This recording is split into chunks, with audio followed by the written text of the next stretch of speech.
କଥା କହିବି ଫେସବୁକ୍ ତ ଆଉ କିଛି ଦିନ ହେଲା ବହୁତ ଲୋକଙ୍କୁ ଆକ୍ଟିଭ କରିଦେଇଛି, ବହୁତ ଲୋକ ଫଲୋ ନେଇ ଆସିଛି ଫେସବୁକ୍ ୟୁଜର କମି ଯାଇଥିଲେ, ଯା ଆଉ କ'ଣ ମନିଟାଇଜେସନ ଫନିଟାଇଜେସନ ଚକ୍କର ଲଗେଇକି ଫେସବୁକ୍ ତାର ୟୁଜର ବହୁତ ବଢ଼େଇଛି। ଗୋଟିଏ ଜିନିଷ ଭାଇ କରିଦେଇଛି ଫେସବୁକ୍, ସକାଳୁ ଉଠ good morning, good afternoon, good evening, good night, ଭାଇ ଏତିକି ତ ଦେଖିବାକୁ ମିଳୁଛି ଭାଇ, ଆଉ କିଛି ମିଳୁ ବା ନମିଳୁ ଭାଇ, ଲୋକଙ୍କ ପାଖରେ ସମୟ ଥାଉ ନଥାଉ କୋଉଠୁ ହେଲେ ଭାଇ ଫଟୋ ଗୋଟେ ପକେଇ ଦେଇ ଗୁଡ୍ ମର୍ଣ୍ଣିଂ ଭାଇ, ଆଜି ମୁଁ ଯାଇଥିଲି ବୁଲି ଭାଇ, ଅମକ ଭିଡ଼ିଓ ଢମକ ଭିଡ଼ିଓ ଭାଇ, ମାନେ ଏତେବେଳେ ଭାଇ ହସନି ଭାଇ, ସତରେ ଇଏ ଫେସବୁକ୍ ଏମିତି କରିଦେଇଛି ଏବେ ଲୋକ ଯାହା ଆଉ ପୁରା ବିଜି ଲାଇଫରୁ ବାହାରି ଫେସବୁକ୍ରେ ମଜଗୁଲ।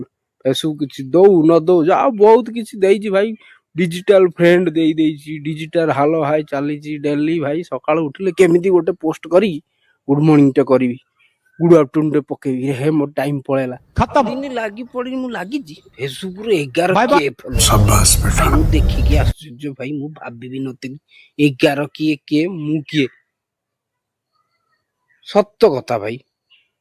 ଏତିକି ଯଦି ଖଟିକି ମୁଁ କିଛି ପାଠ ପଢ଼ାରେ ଧ୍ୟାନ ଦେଇ କିଛି କରିଥାନ୍ତି, ଆଜି ଭାଇ ନିହାତି ଗୋଟେ ଗଭର୍ଣ୍ଣମେଣ୍ଟ ସର୍ଭିସ କରିଥାନ୍ତି। ଫେସବୁକ୍ ସେତେବେଳେ ଭାଇ ନଥିଲା, ଆମ ବେଳେ ଯାହା ଶିଖେଇ ଦେଇଥାନ୍ତୁ, ଫେସବୁକ୍ ପଛରେ ଭାଗିଥାନ୍ତୁ, ଚାକିରିଟେ କରିଥାନ୍ତୁ। ଛାଡ଼, ଆମ ଜନ୍ମ ଠିକ୍।